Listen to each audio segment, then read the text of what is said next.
Guys, I'm gonna say something brave. Something that will absolutely shock you.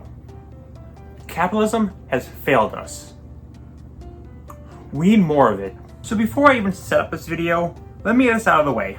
No, I don't actually think some movies and shows not getting toys is an actual problem. It's just something that I noticed that I think would make a fun video on. Now, I'm gonna age myself a lot with this comment. Back in my day, as in pre-2014, it felt like every even marginally notable film or show got a bunch of merchandise. Nowadays though, it seems like things getting merch is the exception rather than the rule. Now I'm going to spoil the conclusion right now. The reason why this is twofold. Quite simply, kids of this age demographic aren't playing with toys and have moved to video games and the internet. And two, like movies and TV themselves, big brands are the selling point. So while those tend to get a lot of toys, original properties don't. But the more you think about those 2 points, more and more cracks form. And I'm talking about merch as in toys, not stuff like clothing, posters, books, games, so on. This is going to be one of my weirdest videos, just saying this right now. It's going to be very disorganized and scattered, but it's a video about me complaining about they're not making plastic that I probably wouldn't buy. What do you want from me? So there's two big things before I open up this package and put on the shelf. What things am I looking for that are no longer getting merchandise? And when did this decline happen? Well, the first thing is easy. As I said, I'm looking at movies and TV merchandise, specifically things aimed at kids or teens, and only Western properties. I'll touch on video game, anime, and adult-focused properties later, but this is the main focus. As for time, the late 2000s to early 2010s are pretty good. Almost every animated film got a decent merch line. WALL-E, Megamind, the Kung Fu Panda films, Monster vs. Aliens, Rio, Princess and the Frog, so on and so forth. Some are better than others, of course. Treatment was, of course, for sequels, but it was pretty consistent. For cartoons, it was pretty much any show could get merch. Not everyone did, but they could. More obscure shows like Secret Saturdays, Barnyard, Charter, and Generation X, for example, all got merch. There were some weird choices, like only giving Saturday's main villain one static figure in a playset, while giving a one-shot monster a full action figure, but besides that, it worked. Heck, even Tough Puppy got merch, meaning there's official Chameleon toys. And before you ask, yes, heck, show success was tied to toy success. I'd say the decline happened around 2013 to 2014. It didn't happen immediately, but there was a notable drop. Movies did fine, mostly because most were sequels, but for TV, it was mixed. Steven Universe was one of the biggest lines of merch as of recent memory. Not sure when they all dropped, but as the years went on, there were tons of toys and stuff. Say what you want about Teen Titans Go, and granted it was a reboot, but it did get some merch. There was stuff like V's, and of course, Wander Over Yonder. I said this in my video on it, but told you to pitch for it, but rejected due to Disney's lack of faith in it. Remember when this was back at a time when merch equated to show success? I blame all problems in the world on this. 2014 though? No original kids media got merch. Yeah, that's a follow. That's what I went down. So yeah, after 2014, toys for movies and TV were never the same, and the world was changed for the worse. Wait, what's a politic? Focusing on cartoons first, the decline was actually somewhat slow. The last original shows of the big three kids animation channels to get anything were Star Vs, We Bare Bears, and Loud House. And for you one smart frick tried to be funny, I know Bears was based on a webcomic. It only lasted 9 issues. No one knows the comic. The show's way more well known. Shut up! But the most recent thing here is from 2016.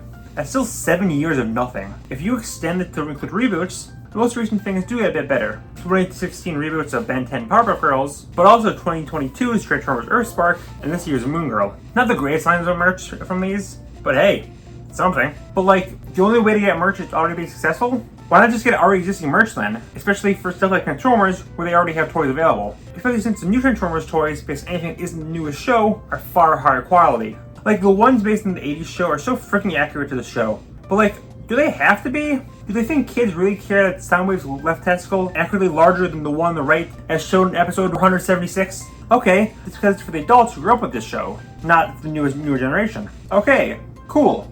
But shouldn't they give focus to, the target demographic for toys? A few stuff for adult collectors is fine, but why are they the primary focus here? But if you want a more egregious example of this, just look into the sewers. Ninja Turtles is arguably a higher profile series than Transformers, and it's been absolutely obsessed with the 87 show for longer than I can recall. Basically all pieces of merch for the series is based on the classic cartoon, which means they quickly went to using extremely obscure characters. Imagine you're a kid whose knowledge of Ninja Turtles begins and ends with Rise of Mutant Mayhem, and you go to the store, are you going to say, "Oh my god, that's my favorite character"? Anthrax! Especially since merch for stuff like Rise was fumbled hard by Nick when the show was coming out. Had nothing for the movie, and the second the show ended, it seemed like they were off the shelf to make room for beloved TMT character Ace Duck. But hey, At least because Mayhem got a lot of merch. It's almost certainly the non-Disney film to get the most merch since, well, Across the Spider-Verse. But before that, it's like Trolls. I wonder what could have possibly convinced them to make more. Oh, because it's freaking Spider-Man. Of course, because everyone knows what freaking Spider-Man is. They're going to make toys for Spider-Man because Spider-Man. So, no duh. They get merch because of the biggest franchises ever. What's so special about that? Well, what about Puss 2? An extremely successful film, part of one of the biggest animated film franchises, which features several instantly iconic characters, all of whom would be great for toys. Here's a list of all the merch it got. A Build-A-Bear based on Puss. That's the list. It's not even his new design from the film. This could have been from the first movie. This feels so random on what it does and doesn't get it. You think a sequel would be enough to get toys, but no. Especially since the last Puss film was over a decade ago. Unlike Spider-Man and TMNT, which had 1 million toys for the last ever. So I imagine Disney's usually the one to get merch of their films, but even that's not true. It feels like a film needs to be a hit to really get that push. You don't see stuff in stores until it's a proven success, with merch only being available on Disney.com or the parks. This is most evident with Encanto. I saw no toys for it at all. Heck, unrelated, but I saw very few trailers or anything for it. But when it became a big hit, suddenly toys were everywhere. It turns out Disney was so unprepared that they heavily marketed Isabella, the more traditionally princessy character, instead of Louisa. But as it turns out, she was far more popular, so they had to majorly course correct and give her more merch. It, Raya, and Turning Red are the only original Disney films I've seen get widespread merch since Coco. And Raya is the only one that they got it beforehand, most likely since it's a princess film. But hey, again, better than anything the shows have gotten. I've seen so many people clamor for merchandise for Owl House and Amphibia, and that'd be perfect for it. But there's nothing besides shirts and books. Well, Amphibia has a single plush, but it was con exclusive. Does anyone have $100 they want to give me?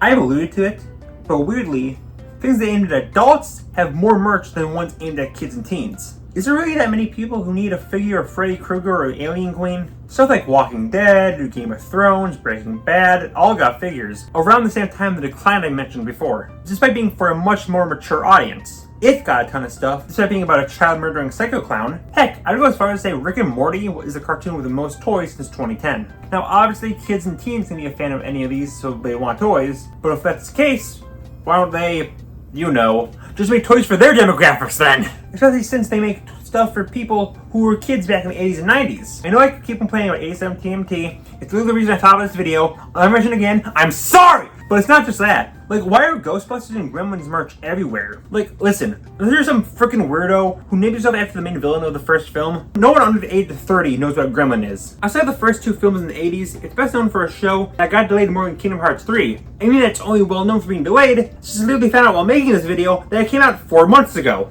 If I walk into a Walmart or a Target, I'm immediately get Gizmo jump scared. It just seems like a recent thing, but no. It feels like 80s and 90s based toys were always there. I just wish the 2000s and 2010s got that treatment, since as I've shown in these videos, they definitely have a demand. We just need the supply. You just gotta give it some sort of attention, as shown with Avatar. Long ago, the nation lived kinda depressingly without anything Avatar related, until Netflix attacked, with the last good thing they did by putting Avatar on there. Only the Avatar could attract enough people to finally get Nick to notice its massive success. Not only did we get a ton of new media for the show, like sequel shows and films and games and comics, but of course, so many toys. And they're all really easy to access, just in most normal stores. I always wanted an Appa plush, but they're always so expensive. But then I just walked into the mall and I found like 3 different stores selling these. They were all really easy to get. I finally got an Appa plush. Nick did it again recently. My Life as Teenage Robot was a fairly obscure show with absolutely no merch besides posters and DVDs. But after a massive campaign to get Jenny and Nick All-Stars, we got our first ever Jenny figure with a plush on the way. Wait, you're saying that when you give a textural properties, it leads to them to grow? Wow, what a great thing. I know, I can't wait for no one to ever listen to this advice. Before I cancel this video and never reissue it, I do want to briefly touch on anime merch and video game merchandise. It feels like the second any anime gets even a little tiny bit of attention, toys will follow it like Self-Doubt follows me. Sleeper hits, Destin hits, heck, pretty much any already popular series gets pretty constant stuff, and for basically every character, major or minor. Games also have that thing where it feels like all of them can and usually do get figures. Big names, smaller but notable titles. Heck, think of an indie game, and the website Fangamer probably has official plushies of it. It's not 100% perfect, there's all weird things. Despite the wide variety of Mario plushies, there's no Luma, a really popular marketable character who I need a plush of for reasons if you say, I'll hang a rear on above my fireplace, but I needed to resort to a fan plush. Despite how big No More Heroes is, I was shocked to find out there was nothing for the series. Even though at least the statue of Travis seems obvious. Kirby had a set of figures based off the Dreamstalk, which is from Triple Deluxe, and the main scene we see it in is when Toronto kidnapped Deity. Despite that, the set includes neither of those characters, instead including Magolor, who's even in that game. Even the internet is getting better treatment than films and cartoons. I've seen Ruby merch in stores despite it being a web series. There was that weird time there's a ton of merch from Minecraft YouTubers that legally couldn't say Minecraft. They had to find weird ways to dance around it. And it seems like there's a Roblox game that isn't made by a 3-year-old or extremely horny. You'll have tons of merch. Even this creepypasta Peppa Pig can get a full line of toys and plushies. Is this a secret? You just have to make something in Roblox and you'll instantly get merch? Is this allowed? If so, if this is allowed, I have some trademarks to dance around. So this was a scab video. Did any of this matter? No. None of this matters.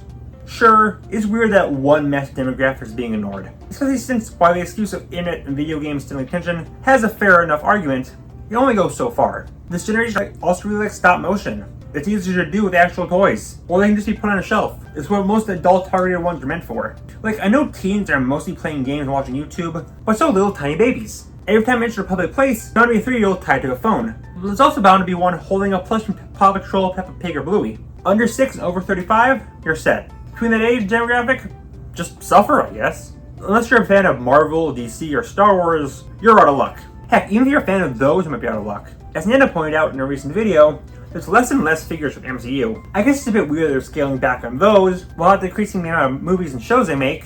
But also, and I say this with all love to Nando, he's a great guy, but I'm watching this like, wow, Nando, they didn't make a She-Hulk figure? That sucks. You'll never get a She-Hulk figure, ever. Here I am with my vast quantities of Owl House merchandise, but I feel so bad for you. You'll never get this affront to nature as a toy. I'm so sorry for you, Nando! With that said, there is one huge upside to merch.